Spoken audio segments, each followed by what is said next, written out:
अब इस पॉइंट पर तो ये सभी जानते हैं कि आने वाले टाइम में मार्वल सिनेमैटिक यूनिवर्स का रीबूट तो तय है, बस सवाल ये है कि ये होगा कैसे, एग्जैक्टली कैसे मार्वल इसे प्लान करेगा। और गाइस देखा जाए तो मार्वल अपने back to back failing projects वाले फेज से बाहर निकलकर अब एक बार फिर से वही 2015 वाली वाइब्स और सेम हाइप क्रिएट करने में सक्सेसफुल हो गया है, स्पेशली डेडपूल एंड वुल्वरीन के बाद, जो कि ऑलरेडी अपने $1 बिलियन कलेक्शन की तरफ आगे बढ़ रही है जैसा कि प्रिडिक्ट किया गया था और बन गई है MCU की सबसे ह्यूज मूवीज में से एक। और इसके अलावा फैंस को जो जो चाहिए था मार्वल अब वो सब धीरे धीरे दे रहा है, फिर चाहे वो डेडपूल एंड वुल्वरीन का टीम अप हो, कॉमिक एक्यूरेट मास्क पहने हुए वुल्वरीन हो या फिर RDJ का रिटर्न हो। और इसी फैन सर्विस में एक और चीज शामिल होने वाली है विच इज MCU रीबूट, या अगर थोड़ा और एक्यूरेटली बोलूं तो MCU का एक सॉफ्ट रीबूट। सो गाइज आज आपको बताऊंगा कि MCU अपना ये सॉफ्ट रीबूट कैसे करेगा, कब करेगा। तो गाइज सीक्रेट वॉर्स के बाद 2 अनटाइटल्ड मूवीज और आ रही हैं जिन्हें मैंने अपनी लास्ट वीडियो में कवर किया था। इनमें से एक अनटाइटल्ड मूवी सीक्रेट वॉर्स के जस्ट 2 महीने बाद आ रही है और उसके 6 महीने बाद एक और मूवी आ रही है। यानी मेरे कहने का मतलब ये है मल्टीवर्स का अभी जितना रायता फैला हुआ है और आगे जो फैलेगा वो सब कुछ नवंबर 2027 तक सीक्रेट वॉर्स में, और अगर उसके बाद सीक्रेट वॉर्स पार्ट 2 आनी होगी तो उसमें सारा का सारा रायता समेट जाएगा और उसके बाद शुरू होगा मार्वल का अगला सागा, जो कि एसेंशियली मार्वल के सॉफ्ट रिबूट वाला फेज होगा दोस्तों। और इस रिबूट की बात करें तो आपको स्टेप बाय स्टेप ही बताता हूं दोस्तों। डेडपूल एंड वुल्वरीन में हमें ये पता चला कि हमने बचपन से बड़े होने तक फॉक्स के जितने भी एक्समैन देखे वो सारे के सारे डेडपूल के ही यूनिवर्स में एग्जिस्ट करते हैं, डेडपूल के यूनिवर्स से आते हैं। और ये यूनिवर्स है कौन सा? अर्थ 10005। ये डेडपूल का यूनिवर्स है, ये डेडपूल की अर्थ है। अब हमारी मेन MCU सीक्रेट टाइमलाइन ये किस यूनिवर्स में आती है, ये किस अर्थ में आती है? तो वो है अर्थ 616। हमारी 616 वाली अर्थ और डेडपूल की 10005 वाली अर्थ, ये दोनों यूनिवर्सेस आपस में कोलाइड करने वाले हैं। फ्यूचर में ऐसा होगा क्योंकि सीक्रेट वॉर्स के इवेंट्स में बेसिकली कुछ ऐसा ही हुआ था। कॉमिक्स में टाइम रन्स आउट वाली स्टोरी लाइन में हुआ ये था दोस्तों कि उसमें डॉक्टर डूम एक्चुअल में मल्टीवर्स के इन सारे इनकर्जन्स को रोकना चाहता था। मतलब ये जो यूनिवर्स और अर्थ्स आपस में कोलाइड कर रही हैं इन्हें वो रोकना चाहता था, बट समहाउ रोकने के ही चक्कर में वो और इनकर्जन्स करा बैठा और हजारों लाखों यूनिवर्सेस में से सिर्फ कुछ एक दर्जन ही यूनिवर्सेस बचे और बाद में तो वो भी चले गए। सिर्फ बचा बैटल वर्ल्ड जिसे खुद डॉक्टर डूम ने क्रिएट किया था। इस पॉइंट पर डॉक्टर डूम बन जाता है गॉड एम्पेरर डूम और वो सोचता है कि अब उसी का कब्जा है। लेकिन इसके बाद उसकी रीड रिचर्ड्स से फिर से फाइट होती है और वहां पर मॉलिक्यूल मैन डॉक्टर डूम से द बियॉन्डर की पावर्स को लेकर वापस से रीड रिचर्ड्स को दे देता है और फिर रीड रिचर्ड्स इन पावर्स का यूज करके मल्टीवर्स को रिस्टोर कर देता है। तो यहाँ पर बेसिकली सीक्रेट वॉर्स का पहला पार्ट खत्म हो जाता है और दूसरे पार्ट की कहानी शुरू होती है दोस्तों। अब कॉमिक्स से हटकर आ जाते हैं मूवीज में। यहाँ पर RDJ का डूम ही एवेंजर्स डूम्सडे और सीक्रेट वॉर्स का मेन एंटागनिस्ट, मेन विलन होने वाला है। और अगर सीक्रेट वॉर्स पार्ट 2 आती है तो उसका भी, और रिसेंट की मार्वल मूवीज एंड लोकी जैसे शो में भी टाइमलाइन के डिस्ट्रक्शन, इनकर्जन्स, इन सभी की बातें होती रही हैं, स्पेसिफिकली हमारी अपनी सीक्रेट MCU टाइमलाइन के डिस्ट्रक्शन की। तो इवेंचुअली अब अपकमिंग मूवीज में भी ये सब कुछ होना ही है, मल्टीवर्स को डिस्ट्रॉय होना है और ऐसा होते ही सारे अलग अलग यूनिवर्सेस के हीरोज, फिर चाहे वो पुराने एक्समैन हो, नए एक्समैन हो, हमारे अपने एवेंजर्स हो, ये सब के सब एक ही प्लेस पर आ जाएंगे, मोस्ट प्रोबेबली बैटल वर्ल्ड में या फिर लाइक द वॉइड में। और टॉम क्रूज के सुपीरियर आयरन मैन के आने की रूमर्स भी फिर से उड़ने लगी हैं दोस्तों। और ये कोई बड़ी बात नहीं है, इसके पूरे चांसेस हैं, बिकॉज हम प्यार तो करते हैं ह्यू जैकमैन के वुल्वरीन से, बट डेडपूल एंड वुल्वरीन में हेनरी कैविल का जो वुल्वरीन था भाई, वो मतलब बिल्कुल ही माइंड ब्लोइंग था, बिल्कुल अनदर लेवल पर था। तो यहाँ पर सीक्रेट वॉर्स के इवेंट्स तक जाते जाते अगेन कई सारे अलग अलग यूनिवर्सेस के कई सारे अलग अलग हीरोज को कई सारे अलग अलग एक्टर्स प्ले करने आएंगे, हमें स्क्रीन पर दिखाई देंगे। और इसी बीच हमें टॉम क्रूज का सुपीरियर आयरन मैन भी देखने को मिल सकता है, क्योंकि देखो RDJ के वापस आने से पहले कुछ इसी तरह की रूमर्स उनके रिटर्न को लेकर भी उड़ रही थी, जिसे लोगों ने बकवास माना था। और RDJ के डूम को तो मतलब बिल्कुल ही सिरे से नकार दिया था, उन्होंने कहा था ऐसा इम्पॉसिबल है, बट ऐसा एक्चुअल में हो गया। तो यहाँ पर अगेन टॉम क्रूज के सुपीरियर आयरन मैन को लेकर भी फिर से रूमर्स उड़ने लगी हैं, तो डेफिनेटली ऐसा भी बहुत ज्यादा पॉसिबल है। रूसो ब्रदर्स ने भी कॉमिक-कॉन में अभी बोला था कि भाई मल्टीवर्स में पॉसिबिलिटीज एंडलेस है। दैट क्लियरली मीन्स कि आप बिल्कुल एक्सपेक्ट नहीं कर सकते कि कौन सा एक्टर किस रोल में, किस सुपर हीरो के रोल में आपके सामने आ जाएगा। लेकिन सीक्रेट वॉर्स के बाद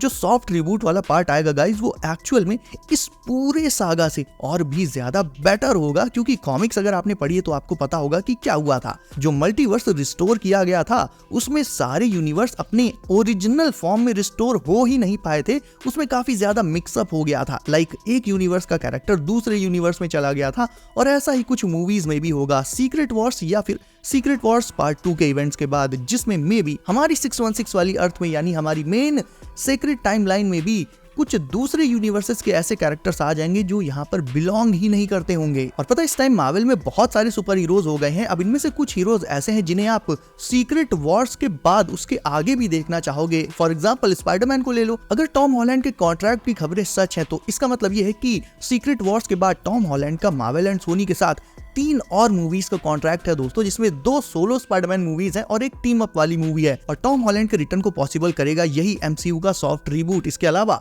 बहुत सारे सुपर हीरोज हैं, तो इनमें से कुछ ऐसे कैरेक्टर्स भी हैं जिनके बारे में वी जस्ट डोंट केयर, हमें कोई फर्क नहीं पड़ता कि वो है कि नहीं है। मतलब बहुत सारे फालतू कैरेक्टर्स भी हैं। अब मैं कोई पर्टिकुलर नाम नहीं ले रहा हूं, बट मेरे ऐसा कहते ही आपके दिमाग में जरूर कुछ ऐसे कैरेक्टर्स आ गए होंगे। सो यहाँ पर इस सॉफ्ट रिबूट से मार्वल इन फालतू कैरेक्टर्स को भी टोटली रिमूव कर सकता है। और ऐसा करने के लिए मार्वल को रिबूट वाले पार्ट में ही एक नया यूनिवर्स क्रिएट करना होगा जो कि सीक्रेट वॉर्स वाली स्टोरी लाइन से ही मिलता जुलता होगा। एक ऐसा नया यूनिवर्स, मैंने भी आपको थोड़ी देर पहले बताया ना कि जो रीड रिचर्ड्स ने मल्टीवर्स रिस्टोर किया था उसमें यूनिवर्सेस बिल्कुल अपनी ओरिजिनल फॉर्म में रिस्टोर नहीं हो पाए, तो उसमें काफी मिक्सअप हो गया था। तो यहाँ पर मार्वल एक ऐसा नया यूनिवर्स क्रिएट कर सकता है जो बेसिकली एक मिक्सअप टाइप का हो, या उसमें दूसरे यूनिवर्स के रेमनेंट्स हो। रेमनेंट्स यानी दूसरे यूनिवर्सेस का थोड़ा थोड़ा पार्ट हो। तो इस नए यूनिवर्स में मार्वल जो इंपॉर्टेंट सुपर हीरोज है लाइक स्पाइडरमैन, इनको इंक्लूड कर सकता है ताकि इनकी स्टोरी सीक्रेट वॉर्स से आगे भी चलती रहे, रिबूट के बाद भी चलती रहे।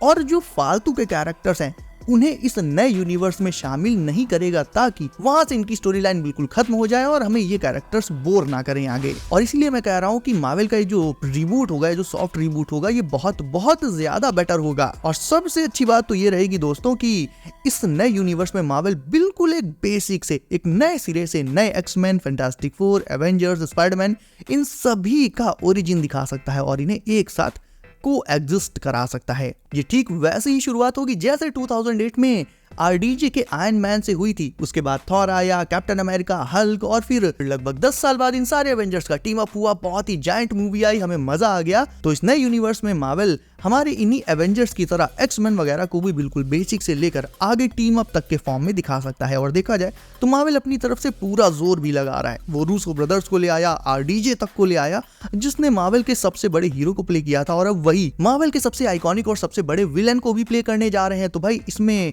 कोई दो राय नहीं है कि मार्वल तो अपनी तरफ से पूरा जोर लगाए पड़ा है। और डेफिनेटली यहाँ पर एवेंजर्स डूम्सडे और एवेंजर्स सीक्रेट वॉर्स भाई इन्फिनिटी वॉर को और एंड गेम को तो बीट कर ही देगी। अब एक बार डूम्सडे का हल्का सा टीजर तो आने दो यार, आप इन्फिनिटी वॉर को, एंड गेम को भूल जाओगे, लिटरली बता रहा हूँ भूल जाओगे। और हाँ, एक कड़वी सच्चाई ये भी है कि मैं मानता हूँ कि सीक्रेट वॉर्स के बाद से आप ठीक वैसा ही फील करोगे जैसा कि आप एवेंजर्स एंड गेम के बाद फील करते थे, एकदम दुखी दुखी और सूना सूना टाइप का। मतलब आपके फेवरेट सुपर हीरोज के साथ एक लंबी राइड और फिर उसके बाद एकदम से सन्नाटा।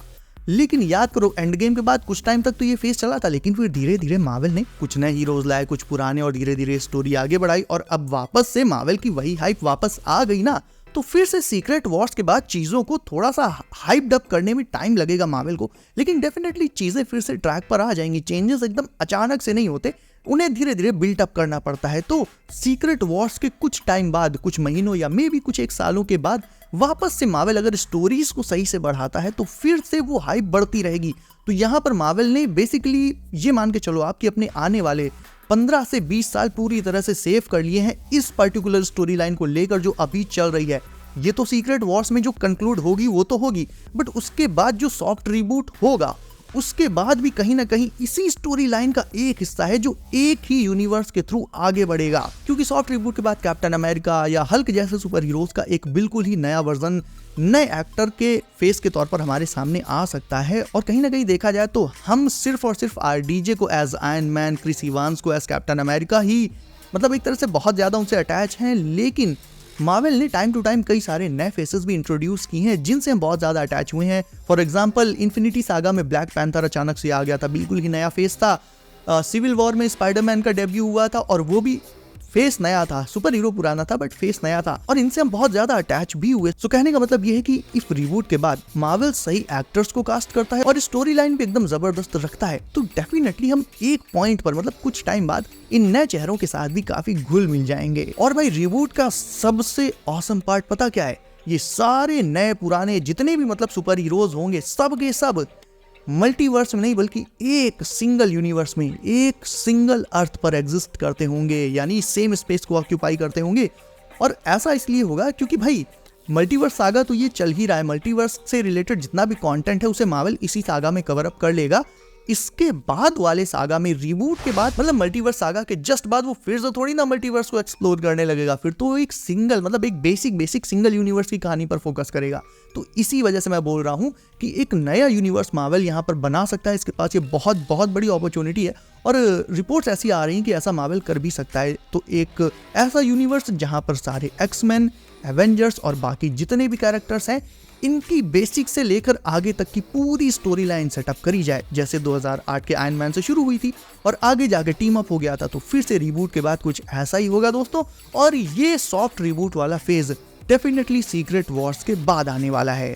तो गाइस मेरा आपसे ये सवाल है कि आप क्या चाहते हो, रिबूट के बाद मार्वल से कौन कौन से कैरेक्टर हटा दिए जाए जिन्हें आप अपकमिंग फ्यूचर मूवीज में देखना नहीं चाहोगे, ये मुझे आप कमेंट करके बताओ। इसके अलावा गाइस वीडियो अच्छी लगी हो तो इसे कर दो लाइक, चैनल को भी सब करके नोटिफिकेशंस को ऑल पर डालना बिल्कुल मत भूलना, क्योंकि और भी बहुत सारी नई अपडेट्स आ रही है, सबको कवर करेंगे दोस्तों। तो गाइस मेरा नाम है हिमांशु, अपना ख्याल रखिए, आप बी सेफ। ए बुड़बक चल फुट यहाँ से।